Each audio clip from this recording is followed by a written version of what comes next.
My hands trembled the day the decree came down. Pharaoh's face was like stone when he summoned us. His words felt heavier than any burden I had ever carried. "Kill the boys," he said, without hesitation, without emotion. As if the lives of our people's children, our sons, our brothers, meant nothing. He didn't look at us when he said it. Maybe he didn't want to see the horror in our eyes. Maybe he didn't care. We had served as midwives for years, bringing life into the world, celebrating with the mothers, holding their babies in our arms. Life was our calling. Life was our purpose. But now, the man who held the power over Egypt and its people wanted us to turn those same hands into instruments of death. I remember that night vividly. The sun had gone down, but the heat of Pharaoh's words still hung in the air. The other midwives gathered, whispering, frightened. "What can we do?" they asked. "We are powerless. Pharaoh's word is law." But I knew. And I could see it in Puah's eyes too. My sister in this work, my partner in this sacred duty of life. We knew what had to be done. Defiance. But it wasn't that simple. How could it be? The fear was real. Pharaoh wasn't a man who gave commands lightly. Defying him meant risking our lives. Every day that we let a boy live was a day we risked discovery.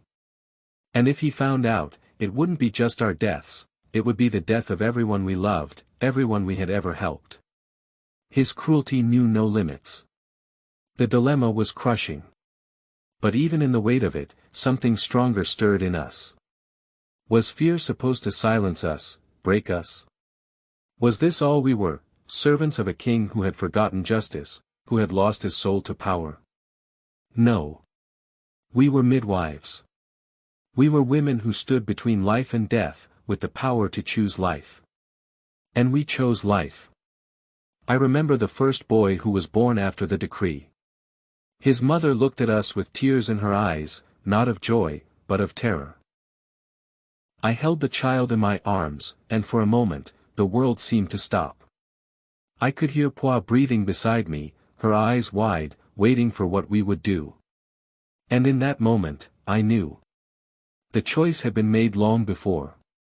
"He lives," I whispered. We wrapped him up and handed him to his mother. She wept, holding him close, as if she couldn't believe it was real. From that day forward, we walked a fine line, between life and death, between fear and courage. Pharaoh's soldiers were everywhere, watching, waiting for any sign that his command was being ignored. Every time a boy was born, our hearts pounded in our chests. Every knock at the door could have been the end of it all. But we lied. Yes, we lied to Pharaoh. When he called us again, demanding to know why the boys still lived, we told him the Hebrew women were too strong, too quick, they gave birth before we could even arrive. It wasn't true, of course. But it saved lives. And in that lie, I believe we spoke a deeper truth. That the strength of our people, the strength of our women, was greater than any decree he could issue. Some might say we were cowards for not standing up to him directly. But what would that have accomplished? A quick death for us, and a sure one for the children we had sworn to protect. We did what we had to, with the tools we had. We acted in the shadows, because sometimes, that's where courage lives. Were we afraid? Every day. Every single day, we woke up not knowing if it would be our last. But through it all, I prayed. I prayed for the mothers. I prayed for the children. I prayed that somehow, God would see us, that He would understand the weight of our decision, and that He would vindicate us.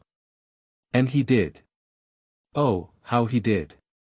The day came when Pharaoh's anger should have consumed us, but instead, we found favor with God. He blessed our homes, our families, our people. We were not forgotten. We were midwives. We were not warriors. But in our own way, we fought. And through us, God showed the world that even in the darkest times, His light can shine through the most unexpected hands.